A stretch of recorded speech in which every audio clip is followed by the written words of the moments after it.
menjadi buron selama 22 hari, akhirnya si kembar Rihanna dan Rihani pelaku penipuan jual beli iPhone ditangkap oleh pihak kepolisian dan harus mempertanggungjawabkan apa yang dilakukannya. Saat ini memang menjadi fokus dari pihak kepolisian adalah kasus penipuan jual beli iPhone. Tapi ada laporan lainnya yaitu penggelapan mobil rental.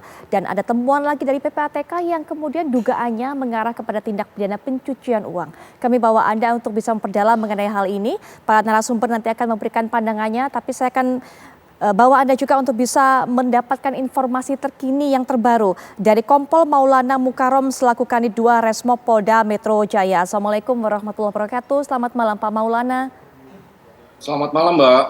Baik, Pak Maulana, hari ini kami dapatkan informasi bahwa dilakukan penggeledahan di rumah kontrakan milik si kembar ini di Ciputat, bahkan rumah ketua RW-nya juga digeledah. Hasil dari penggeledahan itu apa saja, Pak? Ya, jadi hari ini tim melaksanakan penggeledahan di kontrakan ya di wilayah Ciputat, tepatnya di perumahan Greenwood. Lalu kita juga mendatangi ketua RT. Memang ada barang-barang dari kedua tersangka ini yang masih dititipkan di rumah Pak RT. Nah, itu tadi kita beberapa barang kita amankan seperti ada sofa dan ada perabotan lainnya. Dan menurut keterangan dari kedua tersangka itu bahwa kedua tersangka membeli perabotan tersebut dari hasil tindak pidana kejahatan yang mereka lakukan seperti itu, Mbak. Baik, adakah barang-barang bukti yang terkait dengan tindak pidana kejahatannya? Seperti mungkin iPhone-nya masih ada ataupun bukti-bukti transaksi lainnya yang diamankan dari tempat tersebut, Pak? Ya, untuk bukti-bukti transaksi ada beberapa yang memang sudah kami amankan menjadi barang bukti terkait LP 18 LP yang memang sedang ditangani oleh Direktorat Kriminal Umum Polda Metro Jaya. Dan ini masih terus kita dalami pemeriksaan kedua tersangka secara intensif dan tim sedang melakukan pengembangan apakah ada pelaku-pelaku lain di luar dua tersangka tersebut, seperti itu, Mbak. Baik, Pak Maulana, apakah hingga saat ini hanya 18 laporan saja mengenai tindak pidana penipuan iPhone yang dilakukan oleh si kembar ini? Karena kami dapatkan informasi bahwa ada pihak keluarga dari si kembar juga yang bahkan kabarnya akan melaporkan karena menjadi korban juga dalam kasus ini. Ya, betul, Mbak. Jadi untuk sementara ada 18 laporan polisi yang ditangani oleh Direktorat Kriminal Umum Polda Metro Jaya, dan hari ini dari keluarga kedua tersangka melakukan laporan di SPKT Polda Metro Jaya terkait yang bersangkutan menjadi korban dari kedua tersangka tersebut. Untuk kasus apa, Pak? Keluarga ini melaporkan si kembar menjadi korban dari kasus iPhone juga atau ada hal lainnya? Betul, dari kasus iPhone juga, Mbak. Jadi keluarganya yaitu keponakan langsung dari kedua tersangka tersebut ikut menjadi korban dalam kasus bisnis dua tersangka Rihanna Rihani, seperti itu, Mbak. Baik, Pak, sejauh ini untuk laporan tindak pidana yang dilakukan oleh si kembar ini, yang kami dapatkan info adalah penipuan iPhone, satu lagi adalah mengenai penggelapan mobil rental. Adakah laporan lainnya, Pak? Untuk yang kami tangani hanya laporan polisi terkait kasus tindak pidana penipuan bisnis iPhone, Mbak, seperti itu, Pak. Kalau untuk yang penipuan atau penggelapan mobil rentalnya? Kalau untuk penggelapan mobil rental kami belum monitor, kami hanya menangani artinya fokus ke 18 laporan polisi yang sekarang ditangani oleh Direktorat Kriminal Umum Polda Metro Jaya. Baik. Terkait laporan-laporan lain nanti kami coba dalami seperti itu, Mbak. Baik, Pak Maulana tadi mengatakan bahwa ini masih terus diselidiki apakah kemudian ada pihak ataupun juga tersangka lain yang terlibat. Nah, si kembar ini sempat menyebutkan ada 2 nama, Pak, yang kemudian juga membantu mereka terkait juga dengan kasus penipuan jual beli iPhone ini. Bagaimana, Pak, mengenai 2 nama itu? Untuk dua nama tersebut nanti kami sampaikan lebih lanjut, Mbak. Karena masih dalam proses penyidikan secara intensif dari keterangan-keterangan dari dua tersangka yang mungkin nanti ketika ada update hasil penyidikan akan kami sampaikan. Baik, mengenai metode yang dilakukan dalam hal penipuan ini, si kembar menggunakan metode Ponzi. Adakah metode lainnya Pak yang digunakan? Untuk sejauh ini sesuai keterangan dari kedua tersangka serta hasil analisa dari penyidik yang menangani perkara bahwa memang modus operandi, artinya kedua tersangka ini melakukan bisnis dengan skema Ponzi, di mana dengan skema Ponzi ini dia merekrut di bawahnya reseller sebanyak-banyaknya untuk meraup keuntungan dengan dijanjikan keuntungan kepada reseller-reseller. Ternyata ketika besar, reseller banyak, kedua tersangka ini tidak bisa mengendalikan putaran keuangannya seperti itu, Mbak. Dan hasil-hasil tindak pidana yang kedua tersangka lakukan ini dipakai untuk kebutuhan ekonomi dan gaya hidup dari dua tersangka tersebut. Jadi ini menjadi mata pencaharian dari pelaku Pak, menipu ini? Ya, untuk sejauh ini bisnis atau pekerjaan dari kedua tersangka itu memang bisnis pre-order iPhone, produk Apple seperti itu, Pak. Baik, Pak Maulana, sebelumnya ini kan proses pre-ordernya ini ataupun jual belinya berlangsung lancar. Sudah banyak reseller yang mendapatkan handphone mereka atau iPhone mereka. Dari mana sebenarnya si kembar atau pelaku ini mendapatkan barang-barang, Pak? Apakah memang betul barangnya itu yang didapatkan lebih murah harganya dibanding harga pasar? Dari hasil pemeriksaan kedua tersangka bahwa kedua tersangka mendapatkan barang tersebut dengan harga normal, lalu dengan modus pre-order sehingga kepada reseller dengan dijanjikan keuntungan dengan harga yang miring sehingga orang berminat untuk menjadi reseller dari kedua tersangka tersebut, dan ini dilakukan cukup lama, jadi sehingga reseller banyak, terus dengan skema Ponzi yang mereka lakukan akhirnya keuangannya tidak bisa dikendalikan dan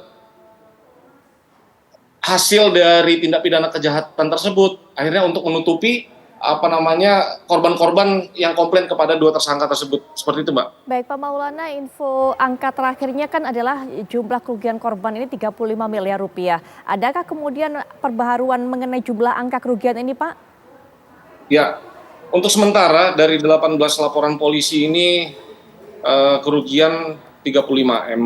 Ini untuk sementara, Mbak. Mungkin nanti setelah pendalaman mungkin lebih dari 35M, dan ini kita dari pihak penyidik Direktorat Kriminal Umum sedang melakukan pendalaman serta memeriksa saksi-saksi lain terkait tindak pidana yang dilakukan oleh dua tersangka tersebut.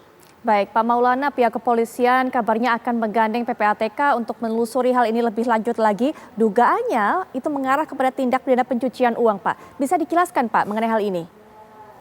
Ya, terkait dari pihak kepolisian akan berkoordinasi kepada pihak PPATK, artinya kita harus dudukan dulu perkara pokoknya, nanti penyidik juga akan melakukan penerapan pasal TPPU terkait aliran dana hasil kejahatan ini kedua tersangka digunakan beli barang-barang atau beli kebutuhan yang lain. Nah, ini nanti sedang kita dalami seperti itu, Mbak. Baik, Pak Maulana, ada satu tuntutan juga yang disampaikan oleh para korban. Mereka reseller yang menjadi korban dari si kembar atau penipuan si kembar. Mereka tidak hanya bukan hanya menginginkan adanya penegakan hukum, tapi juga jangan sampai mereka ini dikriminalisasi. Karena ada juga kabarnya mereka malah dituntut oleh orang-orang di bawahnya, padahal mereka ini sendiri menjadi korban dari penipuan ini. Ada jaminan hukum mengenai hal ini nggak, Pak? Ada pelindungannya nggak, Pak, untuk mereka para reseller yang menjadi korban? Jadi kemarin ada beberapa korban beberapa korban yang hadir ke Direktorat Kriminal Umum Polda Metro Jaya mengeluhkan seperti apa yang Mbak sampaikan. Kemarin kami terima dengan baik, terus kami akan berkoordinasi kepada pihak kejaksaan dan instansi-instansi terkait terhadap korban-korban dari kedua tersangka tersebut. Nah, dan ini mungkin nanti lebih jelasnya akan dijelaskan hasilnya, Mbak. Hasil pertemuannya seperti apa, seperti itu. Baik, Pak Maulana, terakhir juga mungkin salah satu hal yang disampaikan oleh pihak kepolisian bahwa dua pelaku ini atau si kembar ini begitu licin, petugas atau kepolisian kesulitan untuk bisa menangkap mereka karena ada dugaan mereka mendapatkan informasi dari orang dalam bagaimana pergerakan polisi untuk mengejar mereka. Apakah hal itu betul, Pak? Ya, ini memang dua tersangka ini termasuk yang lumayan licin, tapi alhamdulillah dapat tertangkap. Berawal dari laporan polisi yang kami tangani, kita langsung melaksanakan penyelidikan. Jadi memang sesuai keterangan dari kedua tersangka ketika berita viral di mana-mana, nah dua tersangka melakukan pindah-pindah menghindari petugas. Jadi Baik. Untuk yang terakhir pada saat di apartemen Gading Serpong, kedua tersangka juga sudah siap-siap untuk kabur, Mbak. Siap-siap untuk kabur, untung kita melakukan tindakan cepat dan kedua tersangka dapat kita amani. Memang ini sedang kita dalami nih terkait orang yang memberikan informasi kepada kedua tersangka. Baik. Atau yang menghalang-halangi petugas. Ya. Baik, seperti itu, Mbak. Kita tunggu informasi lebih lanjut, Pak. Pengembangan kasusnya mengenai hal ini termasuk siapa yang menjadi informan bagi si kembar ini. Pak Maulana Mukarom selaku Kanit 2 Resmo Polda Metro Jaya, terima kasih sudah meluangkan waktunya memberikan informasi ini kepada kami. Selamat malam, Pak. Selamat bertugas kembali. Terima kasih, Mbak. Sama-sama, Mbak.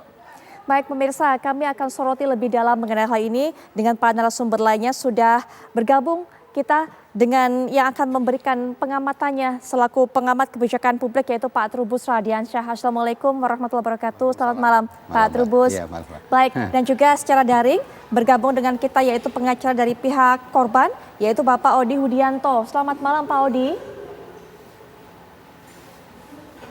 Baik, nanti kita akan dengarkan bagaimana cerita dari pengacara dan juga nanti akan bergabung dengan kita yaitu Humas dari PPATK Bapak Natsir Kongah. Selamat malam Pak Natsir. Sepertinya kami masih mencoba untuk bisa menghubungi Pak Natsir, kemudian juga dari pengacara korban. Nah, kita akan terlebih dahulu meminta pandangan dari Pak Trubus. Pak Trubus, bagaimana ini? Metode Ponzi ini kemudian dimanfaatkan untuk bisa menggait korban sebanyak-banyaknya. Yang kita tahu angka kerugian juga fantastis. Nanti Pak Trubus bisa berikan pandangan setelah jeda berikut ini kami segera kembali. Baik pemirsa, kami kembali perkenalkan para narasumber yang akan memberikan pandangannya di segmen berikut ini. Sudah bergabung dengan kita Pak Odi Hudianto selaku pengacara korban kasus penipuan jual beli iPhone oleh si kembar ini. Selamat malam Pak Odi. Ya, malam Mbak. Suaranya nggak kedengaran.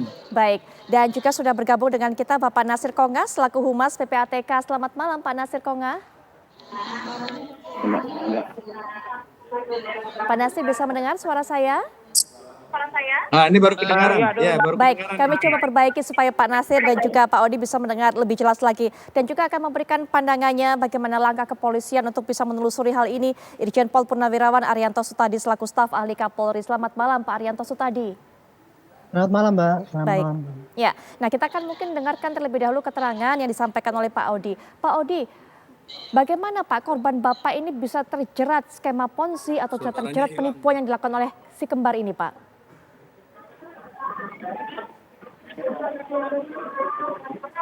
Pak Odi bisa mendengar suara saya? Kecil sekali suaranya. Baik, Pak Odi, bagaimana klien Bapak bisa terjerat Pak penipuan ini?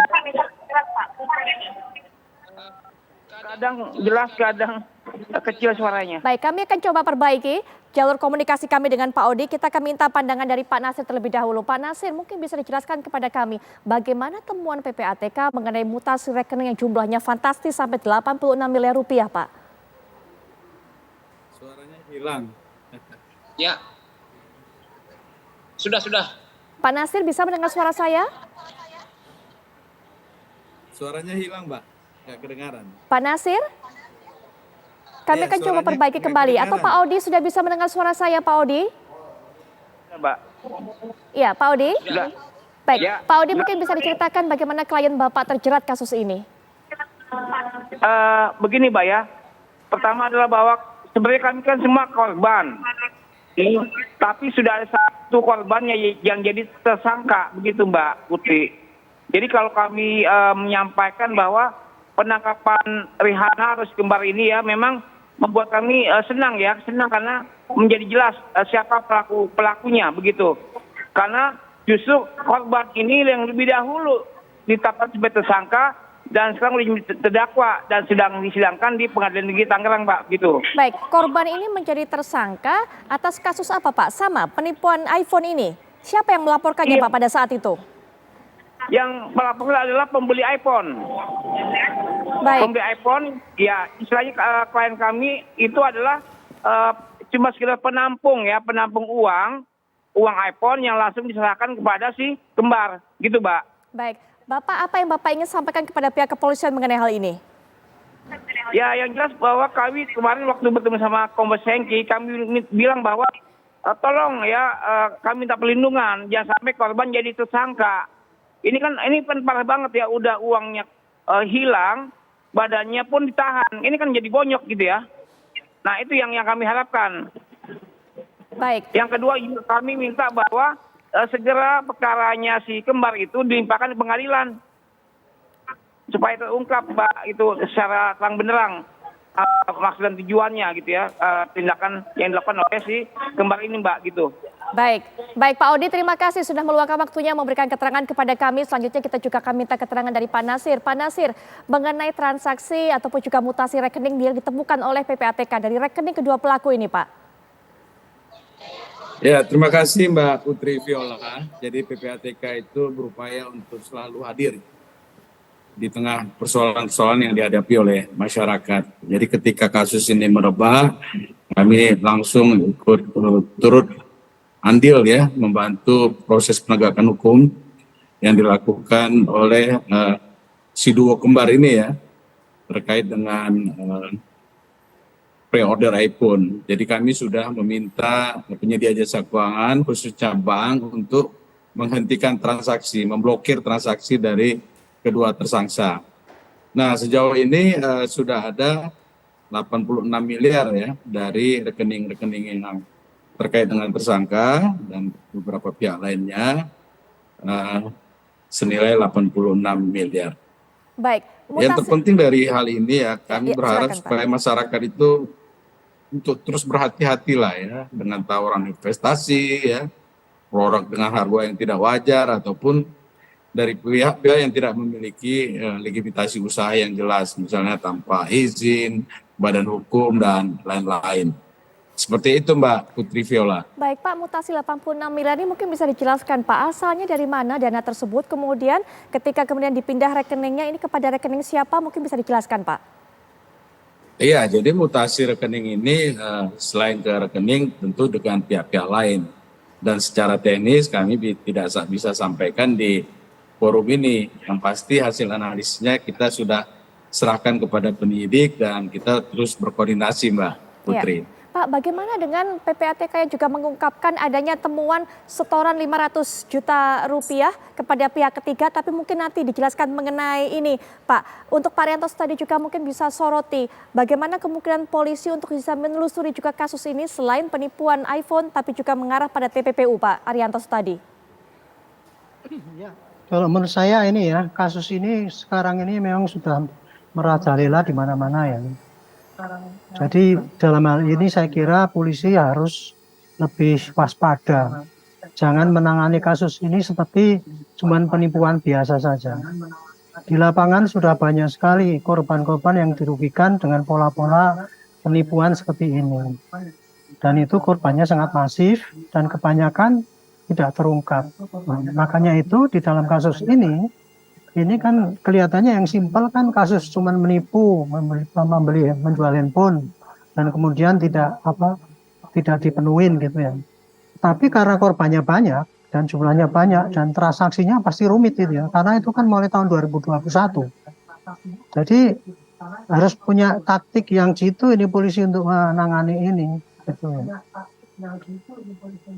Jadi dalam rangka untuk memenuhi alat bukti ini ya, kalau satu yang bisa dikenakan adalah pasal penipuan itu ya, penipuan pakai handphone itu. Dan yang kedua, dengan karena jumlahnya kan banyak itu, yang tertipu juga banyak, dan kemudian uangnya hasil kejahatannya itu dipakai untuk macam-macam gitu.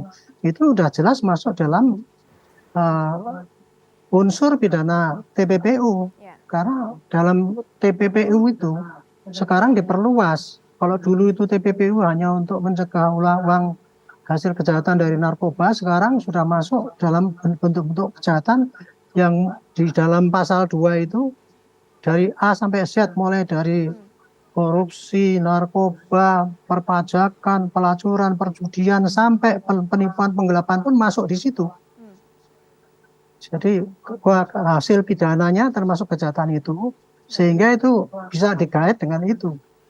Gitu. Dan kemudian ancaman hukumannya ini besar. Kalau hanya penipuan kan cuma 4 tahun. Kalau ini 20 tahun. Gitu. Dan ini juga saya pikir perlu diterapkan karena apa? Karena kalau untuk polisi membuktikan ini butuh waktu lama ini.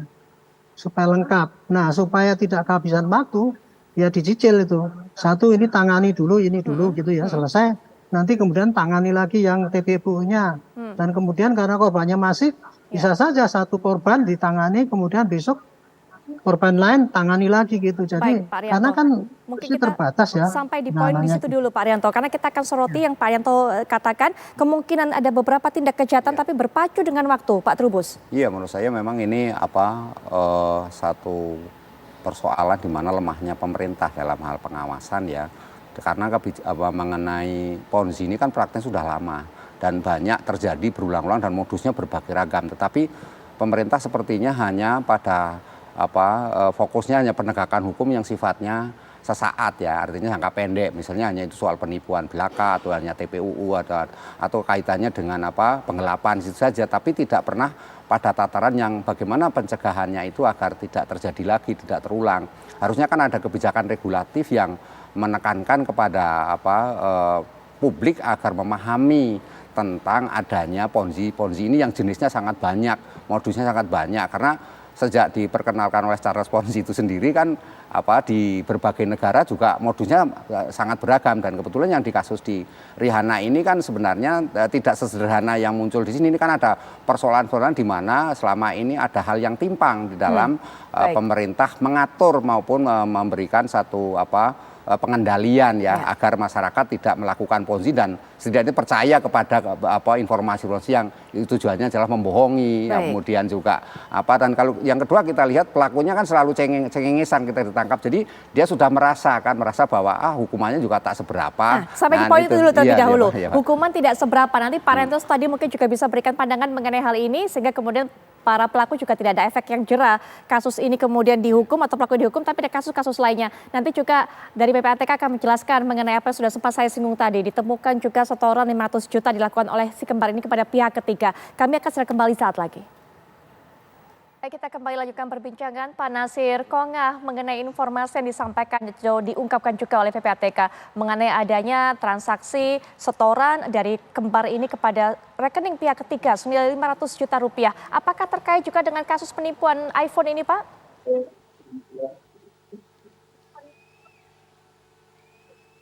Pak Nasir bisa mendengar suara saya? Suaranya kurang terdengar nih, Mbak. Pak Nasir, sudah bisa mendengar suara saya? Nah, ini baru terdengar nih. Baik, Pak Nasir mungkin bisa dijelaskan mengenai setoran ke pihak ketiga senilai 500 juta rupiah. Apakah terkait penipuan iPhone ini, Pak?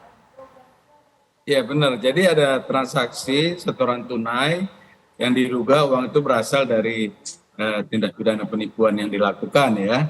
Dan ini memang terlihat ada semacam modus transaksi tunai yang diindikasikan untuk memutus mata rantai transaksi dan mempersulit dari pelacakan yang ada, seperti itu Mbak Putri. Maksudnya mempersulit pelacakan seperti apa Pak? Ya kalau misalkan transaksi tunai itu kan memang effortnya lebih sulit ya. Misalnya ditarik tunai lalu kemudian dibagi ataupun dibelanjakan dan lain-lain seperti itu. Baik, apakah pihak ketiga ini juga bekerja sama Pak dalam kasus penipuan jual beli iPhone ini? Secara teknis hasil analisis yang kita lakukan sudah disampaikan kepada penyidik. Nanti penyidik yang menindaklanjuti dari hasil analisis yang kita lakukan, Mbak. Baik, selama masa buron ini apakah dari PPATK juga meninjau ataupun juga melacak Pak rekeningnya ataupun juga mutasi-mutasi dan transaksi yang dilakukan oleh si kembar selama masa buron mereka? Ya, itu terus kita lakukan ya. Ya. Sampai saat ini pun itu proses-proses analisis kita lakukan, Mbak Putri. Baik, nah ini satu lagi mungkin Pak Arianto bisa diberikan tanggapan apa yang disampaikan oleh Pak Trubus tadi bahwa dari kasus yang ada selama ini melalui hukuman yang diberikan kepada mereka pelaku kriminalisasi skema ponzi dan sebagainya tidak ada yang membuat mereka jera. Bahkan harusnya pemerintah ini lebih keras lagi dalam upaya preventif, Pak Arianto.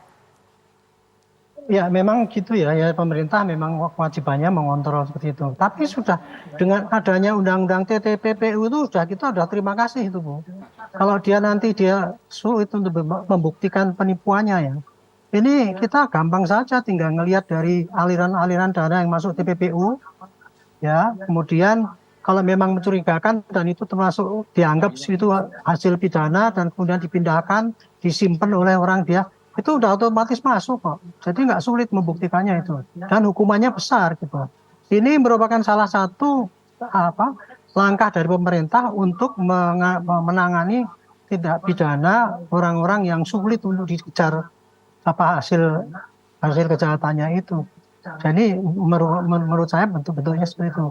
Nah yang ini yang mestinya juga dipahami oleh para penyidik polisi ya. Jadi di dalam menangani seperti kasus ini, saya ingatkan ini, saya sebagai yang pernah mengalami di polisi itu. Ini kasus ini complicated ya, tidak sekedar penipuan simpel. Ya.